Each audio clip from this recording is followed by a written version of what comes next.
En nuestro país se celebra algo muy importante.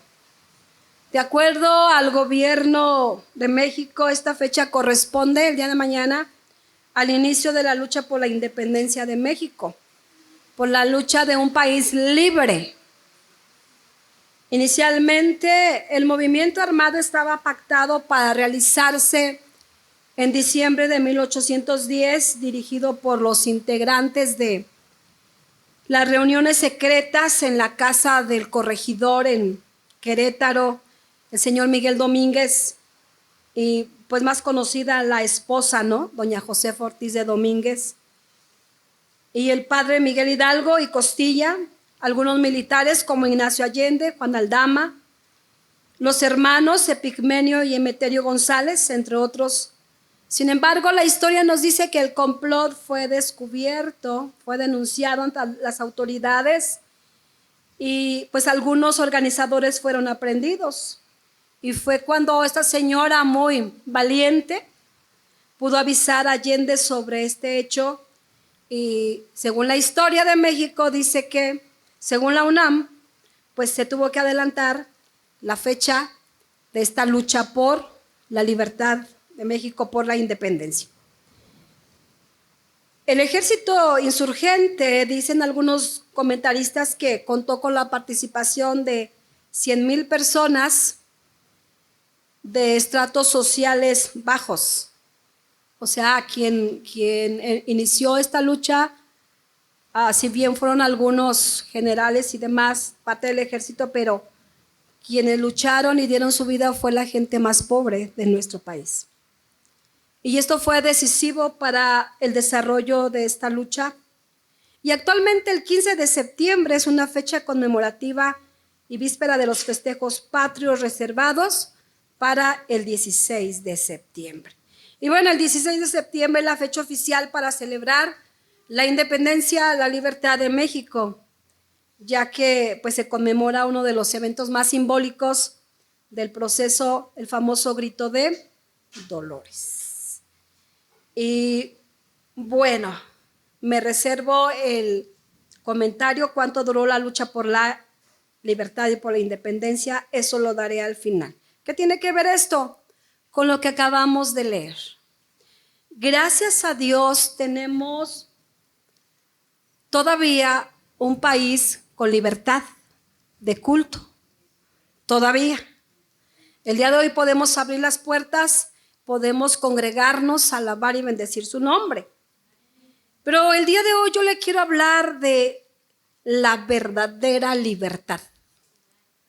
La verdadera libertad.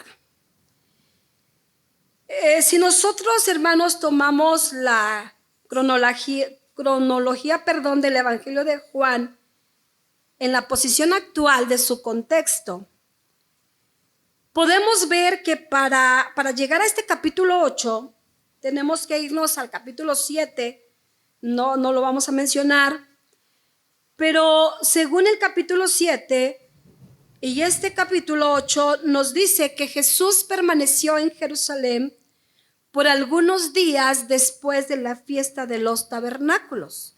La fiesta de los tabernáculos se celebraba también ahí en Jerusalén y es donde iban todos los judíos. Y el capítulo 7 nos habla precisamente de esa fiesta. Entonces entendemos que Jesús subió porque él estuvo por ahí en un patio, en un lugar muy especial, y él dio algunos tópicos ahí en la fiesta de los tabernáculos. Aunque las autoridades religiosas querían silenciarlo, arrestarlo, él seguía enseñando osadamente a las grandes multitudes en el espacio más público de Jerusalén, en el templo. Era donde se congregaba la mayor parte de la gente religiosa de aquellas épocas. Y vemos nosotros en el capítulo 7 cómo el Señor Jesús habla en la fiesta de los tabernáculos. Vemos nosotros que algunos quieren aprenderlo, algunos religiosos, porque no les gustaba su disertación. Pero Jesús siguió hablando Él habló del agua viva. En alguna ocasión a las mujeres de los mártires les expliqué esta parte cuando Jesús se paró y les dijo: el que cree en mí, como dice la Escritura, de su interior correrán ríos de agua viva. Amén. Pero él decía: si alguno tiene sed, venga a mí y beba. Esto pasó durante ese tiempo de la festividad de los tabernáculos.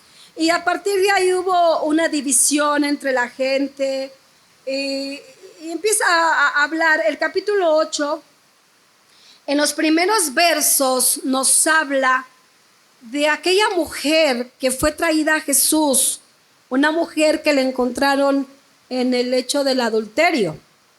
Amén.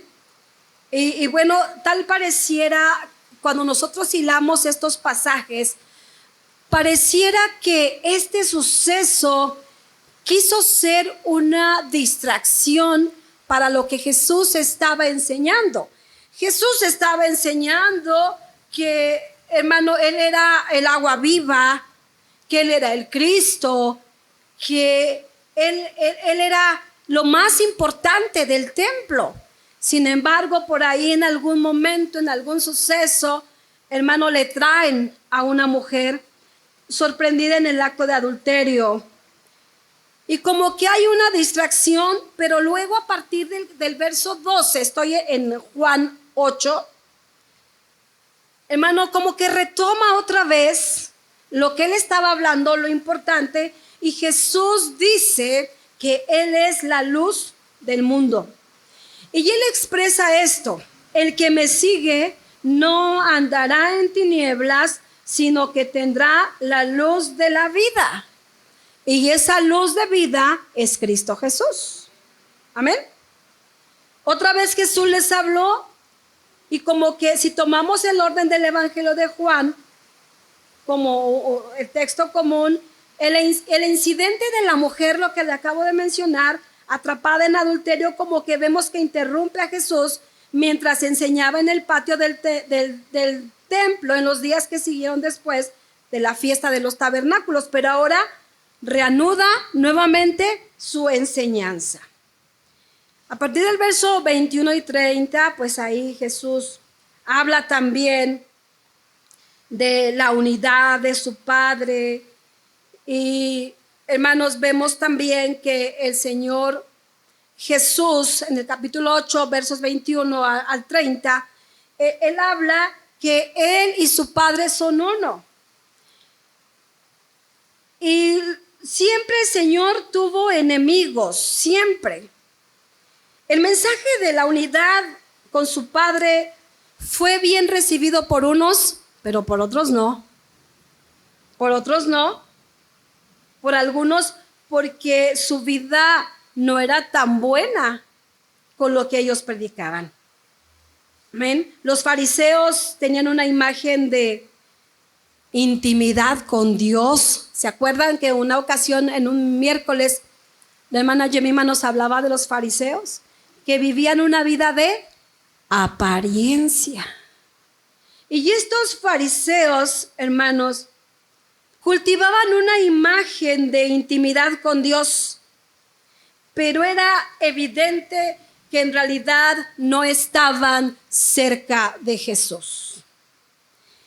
El Señor Jesús enfatiza en este capítulo la separación de las tinieblas con la luz, la separación del pecado con Dios. El capítulo 8 estoy hablando. Y sigue confrontando hoy en día, hermano. El Señor confronta al hombre con su pecado, con el propósito, los que se están durmiendo, levanten su carita y échense agua de la lluvia, con el propósito de que el hombre reciba la completa libertad. No es otra cosa. Cuando Dios nos confronta con nuestro pecado, no es para hacernos la vida de cuadros, no es, hermano, para otra cosa más que para otorgarnos la libertad. porque hay una verdadera libertad. Creer en Jesús va más allá de decir, sí, yo creo en Él. Si yo preguntase, ¿cuántos son libres en Cristo Jesús? Pero en esta hora, hermano, vamos a ver a la luz de las Escrituras que la verdadera libertad, hermano, se obtiene únicamente a través de Jesucristo. Nada más. Porque llaman la atención los versos que acabamos de leer. Y lo primero que vemos, hermano, es que sí hay pasos que dar para la libertad. Y eso lo encontramos en el verso 31 y 32. Ahí encontramos los pasos a la libertad. Cuando yo meditaba en este pasaje, hermanos, son pasajes para los que tienen tiempo en Jesucristo muy conocidos. Es más, no sabemos los versos. Y conoceréis la verdad y la verdad los hará libres. Amén. Pero en estos dos versos encontramos los siguientes pasos. Y algo que llama la atención es cómo empieza ese verso 31. Fíjese. El verso 30, no le haga mucho caso a las divisiones de la Biblia. Esto se escribió juntito. Verso 30 dice, hablando él estas cosas, muchos creyeron en él. ¿Cuántos creyeron en él? Muchos creyeron en él. Entonces Jesús, a los que creyeron en él, dijo Jesús a los que habían creído en él. Les está hablando a los judíos. Está bien, ya creíste. Y aquí están los pasos, hermano. El primer paso es creer en Cristo Jesús. ¿Cuántos creen en Cristo Jesús? Los judíos creyeron en él. Pero el Señor Jesús les dice, miren, ustedes que han creído en mí, lo siguiente es, si ustedes permanecieres en mi palabra, ese es el siguiente paso. Número 1, el primer paso es creer en él. Yo creo en Jesús como el Hijo de Dios, porque a estas alturas Cristo no había sido crucificado, pero los judíos creían en él, que él y el Padre eran uno. Pero no basta con creer, hermano, porque este creer es a medias. Muchos creen en Cristo, muchos creen en Dios. Pero lo siguiente es, si ustedes permanecen en mi palabra, yo quiero que vaya conmigo. Fíjate, creer, permanecer en su palabra. El tercero, cuando tú crees en mí, permaneces en mi palabra, te vas a convertir en mi discípulo. Y ya cuando seas mi discípulo, vas a conocer la verdad. Y cuando conozcas la verdad, vas a ser completamente libre. ¿Cómo está esto? Pues que no, yo confieso mis pecados, creo en Jesucristo y soy libre. Sí, pero no basta con creer a medias, mi hermano. Y este pasaje a mí me habla muy fuerte. Le voy a decir por qué. En esta sección de este discurso nos habla, hermano, para los que creen, que sin embargo no creen. O sea, sí creo, pero no creo. Creo a medias. Evidentemente ellos se sentían inclinados a pensar que lo que Jesús decía era cierto, pero no estaban preparados para entregarle una lealtad de largo alcance. Es decir, aterrizándolo a nuestro tiempo, hermano, yo sí creo en Jesús, pero yo no me comprometo a serle leal. O sea, sí me gusta, pero ya ser un discípulo de Jesús, Pastora, eso ya es otra cosa. Tengo malas noticias. Eso es creer a medias. Es decir, hermano, esa gente no estaba preparado para entregarle una lealtad de largo plazo. ¿Usted se ha dado cuenta que en el trayecto del camino muchos desertan de ser cristianos? Por creer a medias. Hermano, lo siguiente, ya creíste en Cristo, gloria a Dios. Ahora permanece en la palabra. Permanecer en mi palabra. Deleitarse en la palabra. Meditar en la palabra. Comer palabra. Vivir la palabra. Se viene a mi mente en esta tarde. ¿Dónde está tu Biblia? Algunos está toda polvorienta. Dicen por ahí que nosotros somos el reflejo de lo que comemos.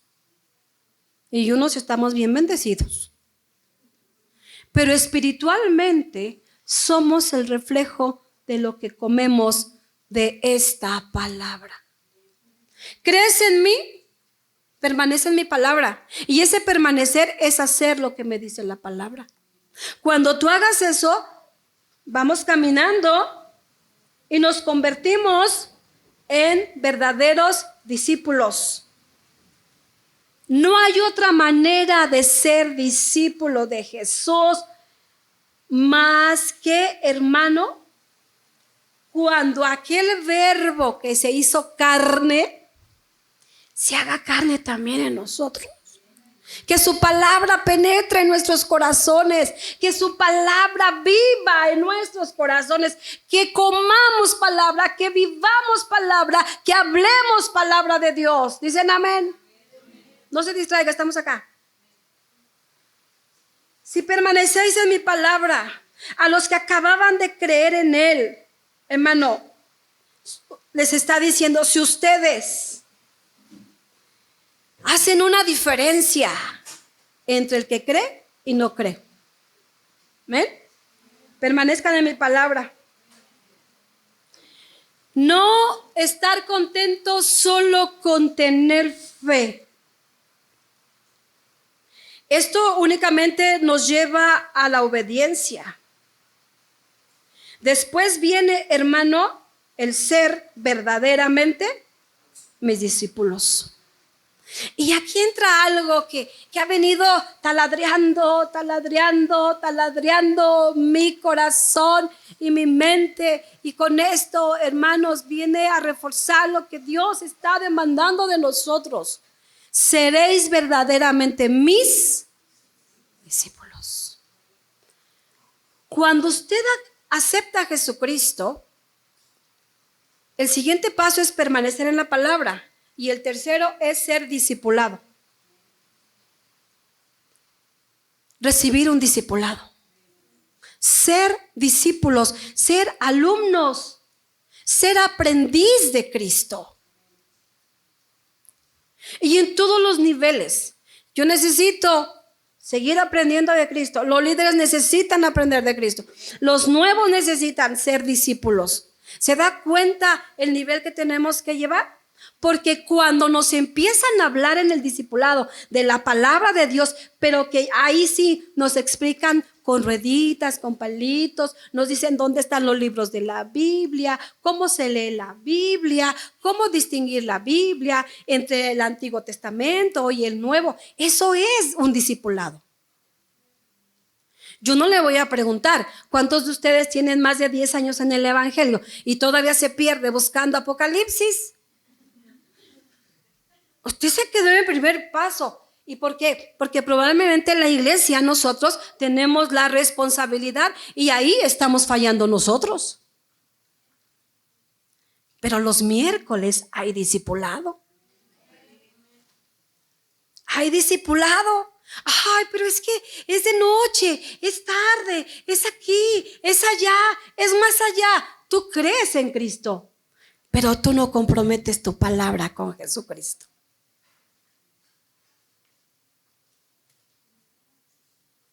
Después, en el discipulado, dice Jesús, cuando tú te conviertas en mi discípulo, ¿qué significa ser discípulo de Jesús? Pegarse a Jesucristo. Los discípulos andaban con Él, dormían con Él, vivían con Él, comían con Él. Amados hermanos que van iniciando en el camino del Señor, pégate a tu líder.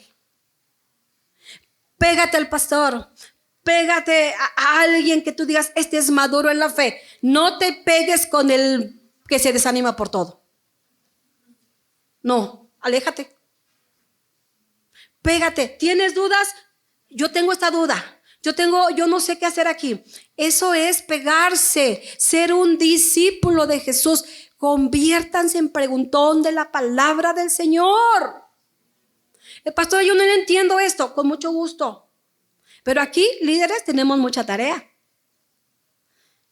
Este es el reto para discipular a esta gente.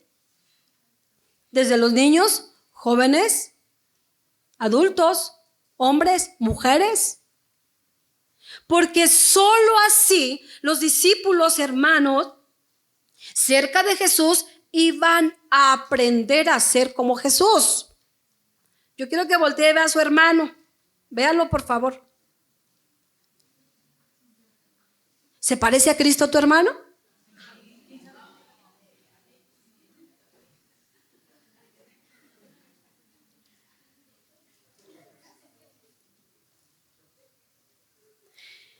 Y es que, hermano, cuando meditamos en la palabra, cuando somos discipulados, cuando nos enamoramos de la enseñanza, cuando estamos apasionados por Cristo, vamos conociendo la verdad de muchas cosas.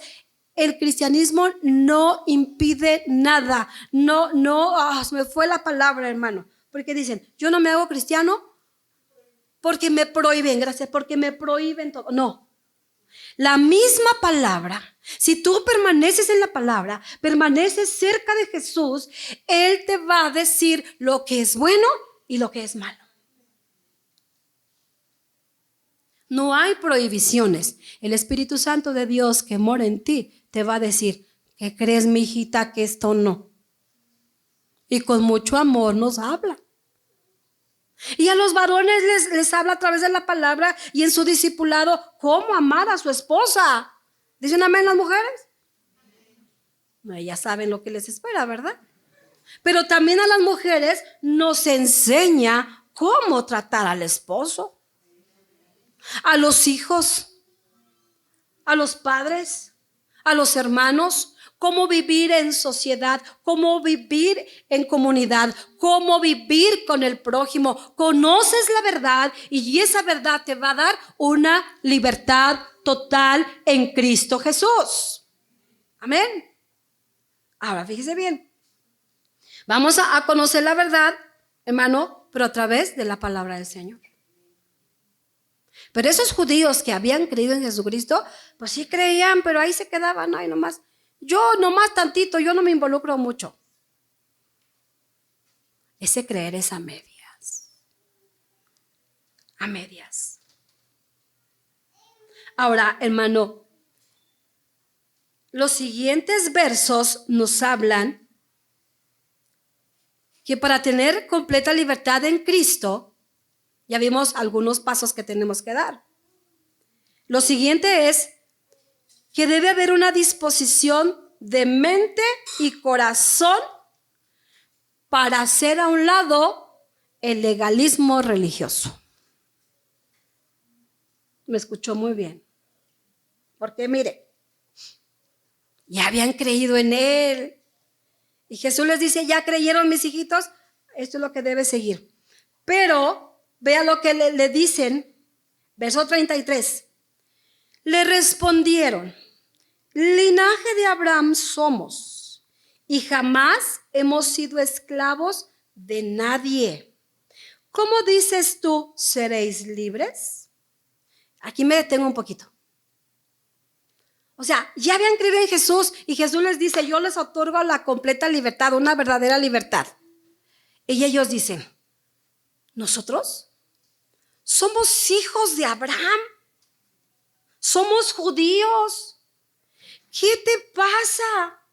Nosotros jamás hemos sido esclavos de nadie. Pregunto a la asamblea, ¿esta respuesta era verdad o era mentira? Pero eran tan legalistas, hermanos,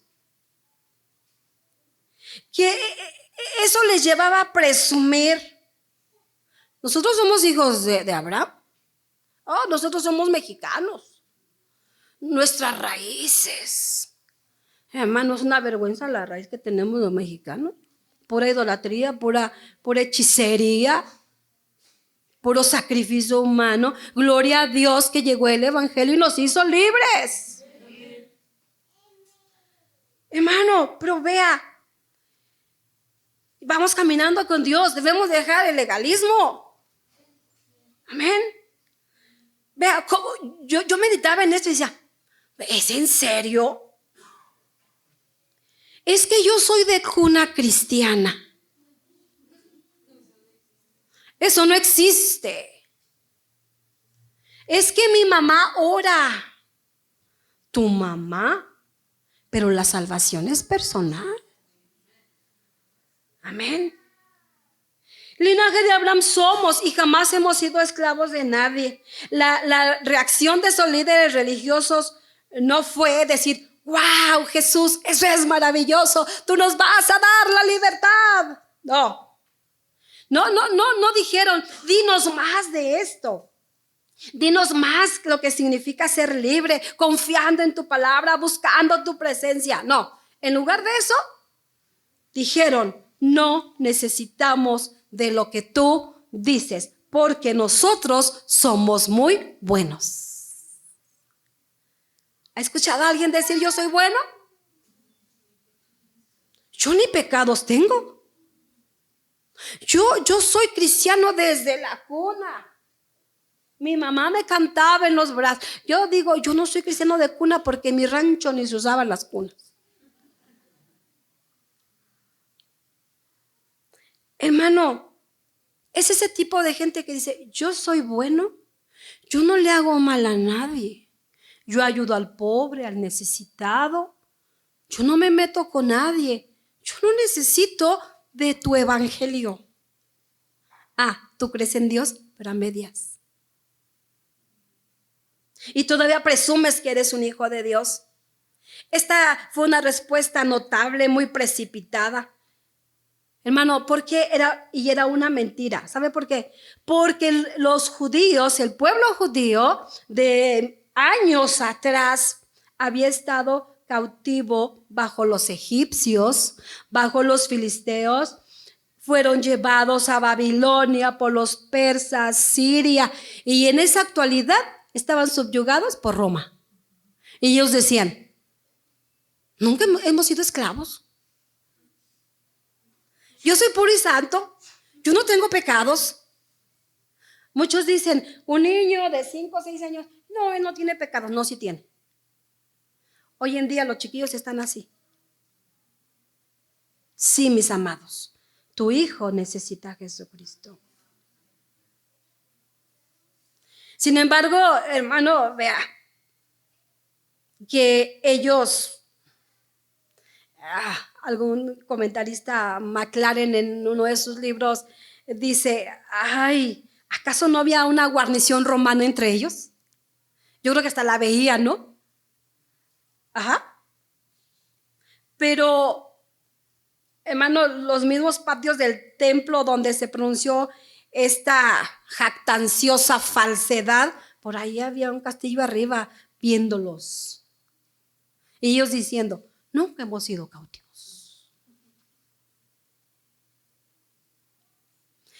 En ese tiempo muchas personas judías tenían un fuerte sentido de su propia independencia.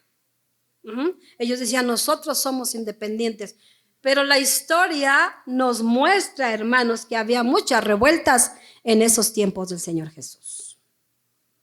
El poder del autoengaño, hermano, en el inconverso es infinito. El inconverso, aquel que está sin Cristo, se autoengaña a sí mismo y es infinito, hermano. Tú necesitas a Cristo, yo no. Ve y predícale a aquel que es más pecador. Mira, ven, te voy a llevar a donde hay una familia que realmente sí te necesita. Pero yo yo no necesito. Amén. El Señor Jesucristo responde ante esta situación. Porque Él les dice, ¿cómo dice? Le responden a Jesús, ¿cómo dices tú, seréis libres? Jesús le responde, de cierto os digo, vea, que todo aquel que hace pecado, esclavo es del pecado. Yo no te estoy hablando de una esclavitud literal, que mira, él hubiera podido, Jesús, hacer una buena defensa y llevarlos desde Abraham, Isaac, Jacob, todos los patriarcas y cada vez que se los llevaron cautivos. Sin embargo, el Señor Jesús les da la vuelta y les dice, miren, todo aquel que hace pecado, esclavo es del pecado. Pecado en este pasaje está en un tiempo verbal indicando una actitud habitual y continua. Es decir, aquel que practique el pecado es esclavo del pecado. La persona en pecado habitual, hermano, es esclava del pecado. Es decir, si tú practicas el pecado, ¿qué crees? Eres esclavo del pecado. Pero hay buenas noticias. Jesucristo te puede dar la libertad verdadera. Amén. Le voy a decir rápido, la construcción del participio, todo aquel que hace pecado, está en el tiempo presente, lo que implica un hábito continuo de pecar, más que un lapso ocasional. Y Juan nos habla en una de sus cartas más adelante y nos dice, hermano, que el que practica el pecado, él no dice solo es esclavo del pecado. Él dice quién es su padre. ¿Sí? Hermano, hay otro tipo de esclavitud aparte de la esclavitud social o económica. El pecado es un esclavizador. Y es posible aún para las personas que se consideren a sí mismas libres ser esclavizadas del pecado. Si tú tienes el hábito de practicar el pecado, estás esclavizado el día de hoy. Llámese mentira, llámese robo, llámese blasfemia, llámese no sé lo que tú tengas. Que dices, es que no puedo. El apóstol Pablo lo recalca muy bien en una de sus cartas. Es que lo que yo no quiero hacer, eso hago. Pero estoy luchando con el pecado. Es la lucha constante. Pero si tú dices, no, yo no voy a luchar con el pecado, mejor lo hago. Estás esclavizado del pecado. Y no hay pecado grande ni pecado chiquito. Una mentira piadosa es pecado. Si somos habituados a mentir constante, está siendo esclavo del pecado. A esos viene Cristo a decir, yo te quiero hacer libre en esta tarde. Y el Señor Jesús les dice, ustedes están habituados a pecar. Miren, hermanos, la tentación en sí no es pecado. Todos somos tentados. El Señor Jesucristo fue tentado, pero no cedió a la tentación. El problema es que cedemos una vez, luego otra vez, luego otra vez. Eso ya es un hábito. Tú estás esclavo del pecado. ¿Me estoy dando a entender, hermanos? Y el Señor Jesús les dice, y el esclavo no queda en la casa para siempre. Los únicos que quedan en casa son los hijos. Y aquí cabe una pregunta. ¿Somos hijos o somos esclavos? ¿Cuántos hijos de Dios vinieron hoy? ¡Gloria a Dios! Jesús les dice, los esclavos no disfrutan. Los esclavos no disfrutan de la presencia de Dios, mi hermano. Los esclavos no disfrutan de la gloria del Señor. Los esclavos no están para siempre. ¿Por qué? porque los esclavos eran despachados en un cierto tiempo. Los esclavos eran vendidos, los esclavos se iban, pero los hijos permanecían en casa. Si tú quieres ser un esclavo, pues te damos tu carta. Allá. Se te ha hecho un hábito pecar. Eres esclavo del pecado. Hermano, el esclavo no tiene carácter permanente en la casa. Puede ser despedido o vendido en cualquier momento. Pero un hijo no.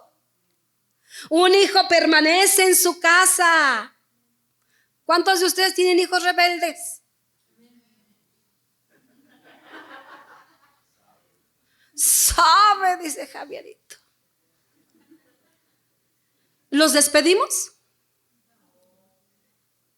El hijo sigue estando en tu casa a pesar de sus errores, de sus defectos, que tú ves que lucha, que lo intenta por salir adelante, por vencer las tentaciones. Tú estás viendo que se esfuerza tu hijo. Ese hijo permanece en tu casa. El esclavo no. El esclavo dice, no te quieres someter bajo mis normas, mijito, te vendo, te despido. Oh, y aquí entraría un pasaje bien fuerte, pero no se lo voy a decir. Lo pueden encontrar en Apocalipsis. Amén. Hermano, ¿cuál es la solución a esa esclavitud? Jesús mismo lo está diciendo. Si el Hijo, o sea, está hablando Él, os libertare, seréis verdaderamente libres. Libres de la esclavitud del pecado, liberados por el Hijo, liberados, hermano, por permanecer en la palabra, por ser sus discípulos. Entonces seréis verdaderamente libres. Amén. Esto contrasta con lo que los judíos y los fariseos ciegamente tenían en la mente, hermano. El Hijo os libertare. Hermano, cuando nosotros necesitamos tener bien en claro qué es la libertad verdadera.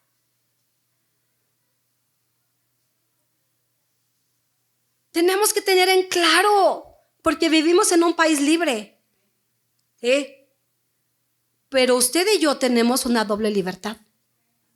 Tenemos doble ciudadanía. Ahora fíjese bien. Se dice de una mujer cristiana, y es que a veces así somos, que vivía en Hong Kong.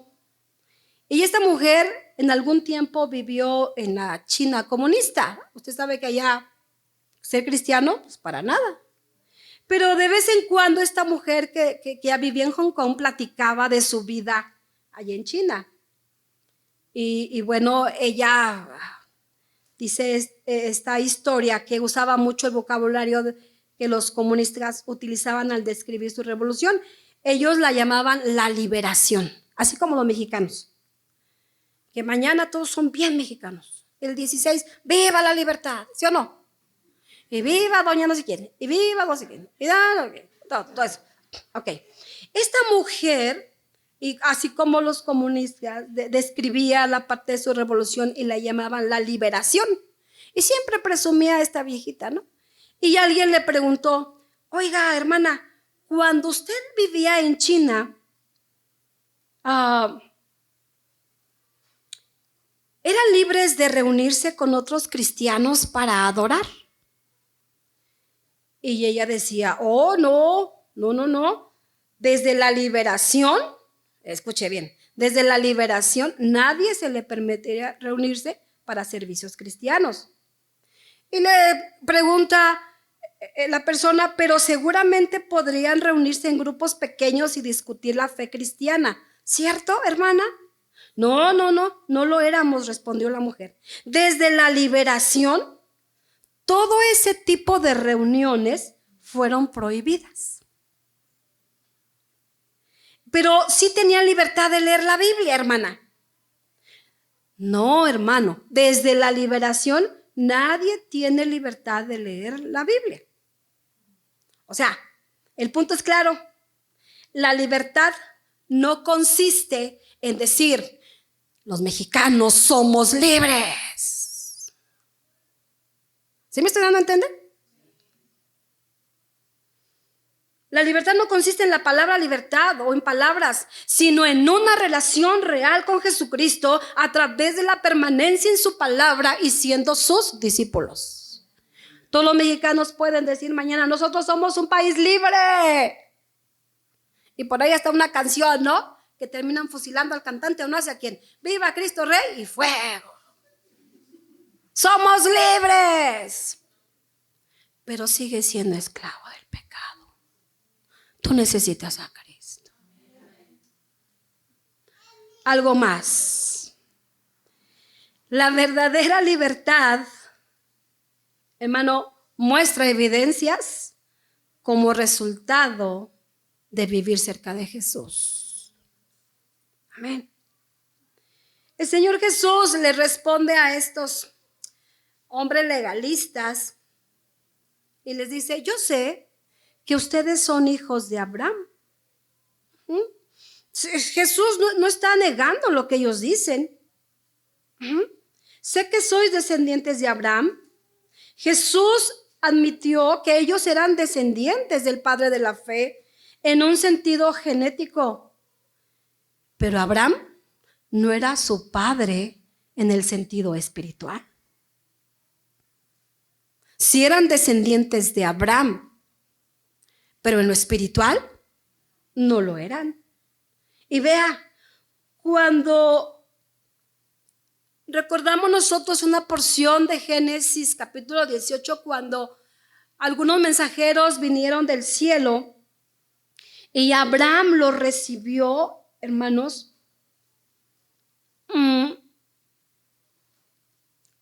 los recibió con mucho amor y les preparó por ahí algo. Pero cuando Cristo se presenta con esos hijos de Abraham, que son los judíos, ¿lo recibieron?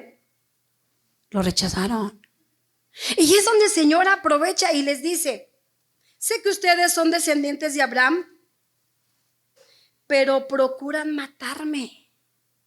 Abraham hace muchos años nos recibió con mucho gozo, con mucha alegría, pero ustedes me quieren matar a mí.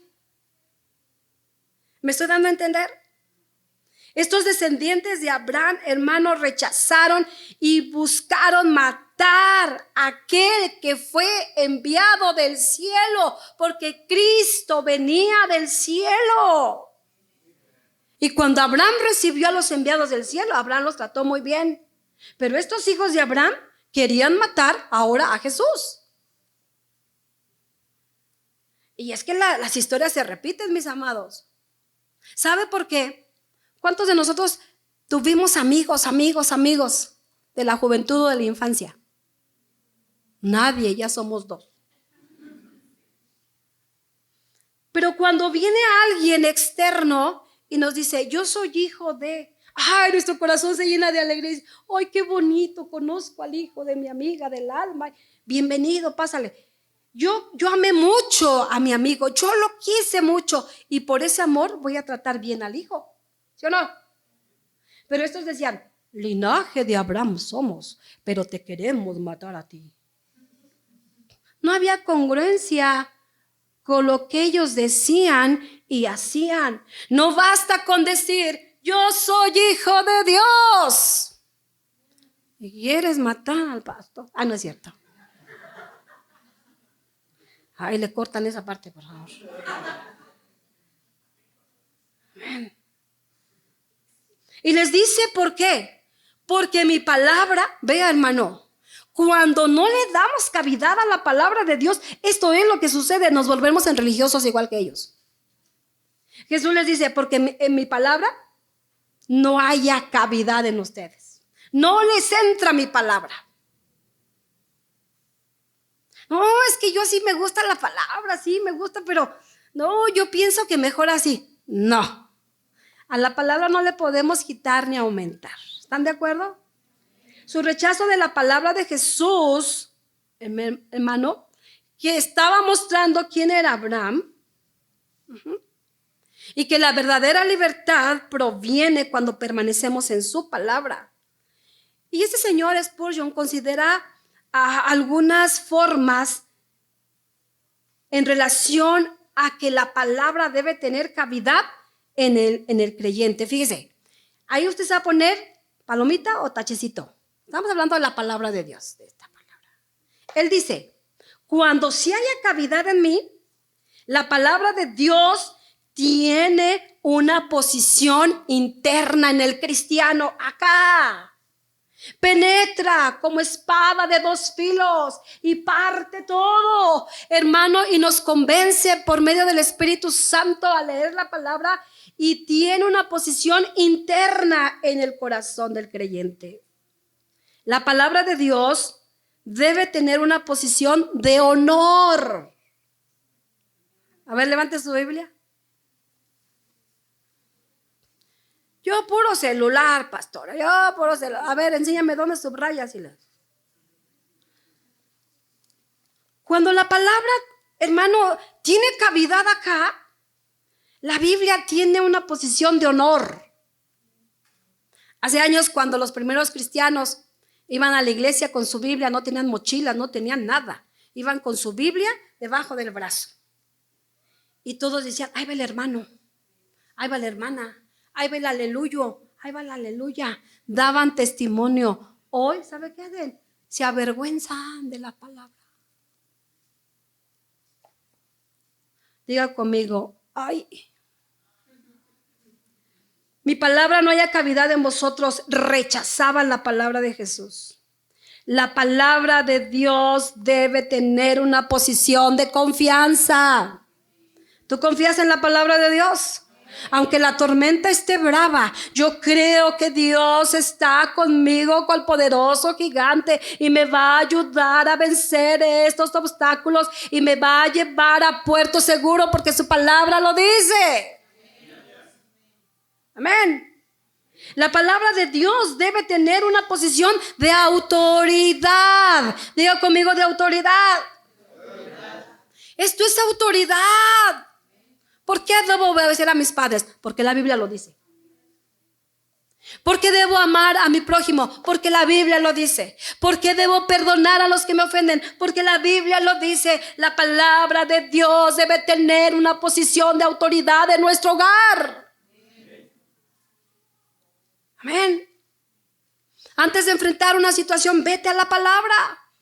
¿Qué me dice la Biblia?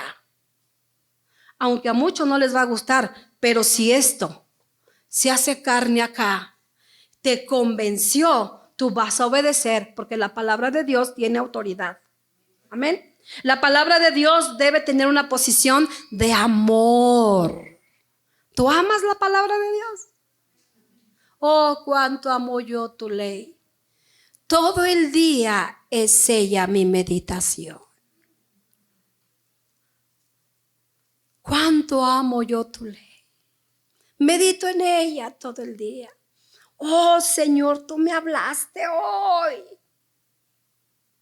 Señor, cuán dulce es tu palabra. Es más dulce que la miel, que la que destila del panal. Pero también la palabra de Dios debe tener una posición permanente. Diario. Diario. Diario. El Señor Jesús está diciendo, yo hablo lo que he visto acerca del Padre. Jesús les recordó lo que Él hacía, que Él era consistente con su Padre. Amén. Vosotros hacéis. Aquí hay un contraste bien tremendo. Yo no sé, hermanos, cómo se quedaron esta gente con lo último que les dice Jesús. Esta es la pauta para que sean libres.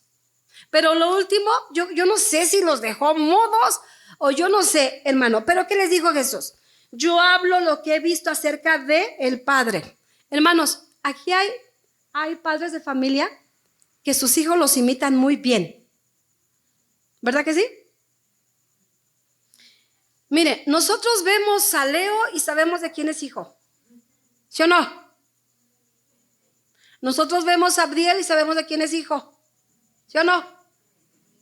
Nosotros vemos a quién. Déjenme ver a quién. Ay, ¿a quién será? Vemos a Rubén y sabemos de quién es hijo. Vemos a la nieta de Amparito y decimos, esta niña es sobrina de Sol. Hermano, el Señor Jesús está diciendo, yo hablo lo que he visto de mi Padre, porque estoy cerca de Él. Un cristiano se va a evidenciar porque se parece a Dios. Se va a parecer a Cristo en actitudes, en lo moral, en todo. Y les dice, pero ustedes también hacen lo que habéis oído acerca de su padre. O sea, el padre de Jesús no era el padre de ellos, ¿se da cuenta? Ellos decían, nuestro padre es Abraham. Ajá. Los líderes religiosos protestaron que Abraham era su verdadero padre, pero no era así, porque no hacían las obras de su padre. Aquí vemos a dos padres, hermano. Uno, el padre de Jesús, que es Dios, y el padre de los fariseos y de los judíos que creyeron a medias, que le argumentaron quién era su padre.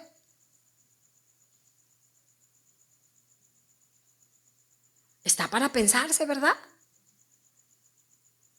El punto de Jesús era importante. Si somos nacidos de nuevo y tenemos a Dios como nuestro Padre, se va a mostrar en nuestra naturaleza, hermano, que va a marcar nuestro destino. Pero si nuestro padre es Satanás, también se va a demostrar en la naturaleza y en el destino,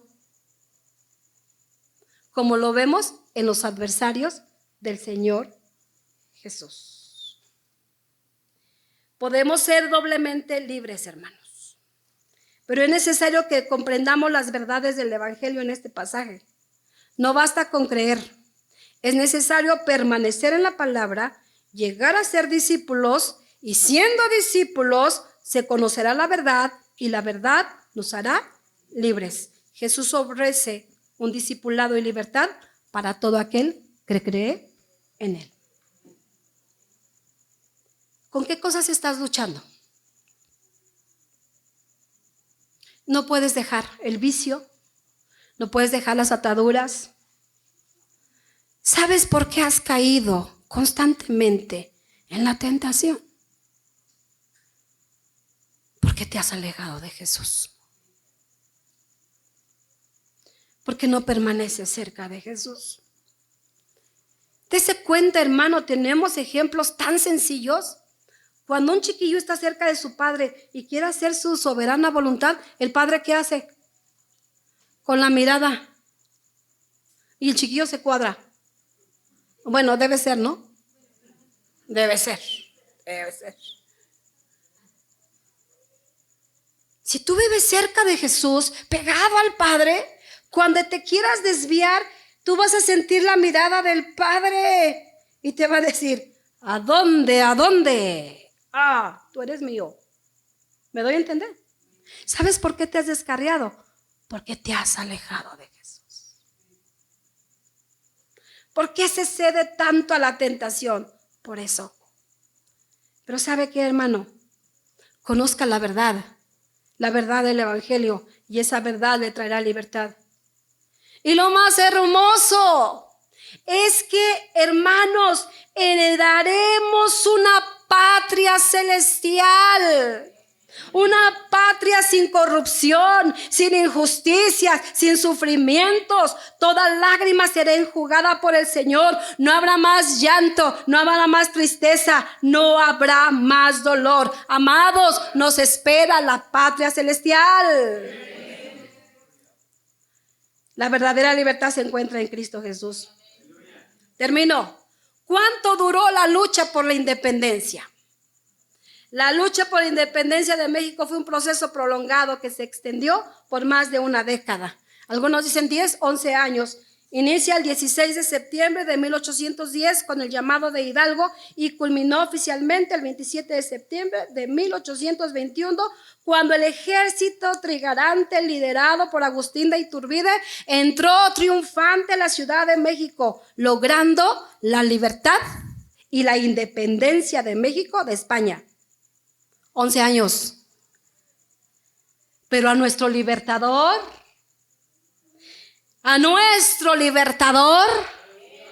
Cristo Jesús, le bastó unas pocas horas en la cruz del Calvario para obtener la victoria sobre el peor enemigo de la humanidad y otorgarnos la verdadera libertad.